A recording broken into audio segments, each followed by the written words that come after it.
বিশ্ব লিম্ফোমা সচেতনতা দিবস ২০২৫ উপলক্ষে রাজধানীতে বাংলাদেশ মেডিকেল বিশ্ববিদ্যালয় ও হেমাটোলজি সোসাইটি অব বাংলাদেশের যৌথ উদ্যোগে র্যালি ও বৈজ্ঞানিক সেমিনার অনুষ্ঠিত হয়েছে।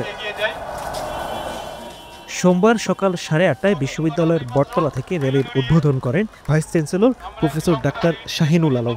র্যালিতে দেশের বিশিষ্ট হেমাটোলজিস্ট, শিক্ষার্থী, রোগী ও স্বেচ্ছাসেবী সংগঠনের প্রতিনিধিরা অংশ নেন।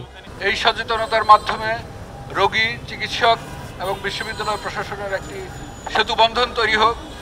এই ধরনের অ্যাওয়ারনেস ডেগুলো তৈরি করে সাধারণত রোগীদের সোসাইটিগুলো রোগীদের সাথে আরও উজ্জ্বল সম্পর্ক এবং দৃঢ় সম্পর্ক তৈরি করা এবং রোগীদের স্বার্থ সংরক্ষণ করা এবং সচেতনতা তৈরির ক্ষেত্রে এই দিবসগুলো গুরুত্বপূর্ণ ভূমিকা পালন করুক, এই আশা রেখে আমি আজকের এই অনুষ্ঠানের উদ্বোধন ঘোষণা করছি।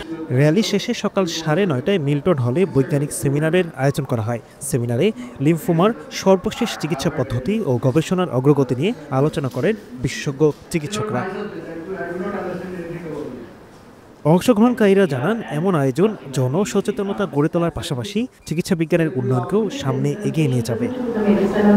লিম্ফোমা সচেতনতা ও গবেষণা প্রসারে এই ধরনের আয়োজন চলমান থাকলে সাধারণ মানুষ উপকৃত হবে বলে মনে করছেন বিশেষজ্ঞরা। Medical post, Dhaka.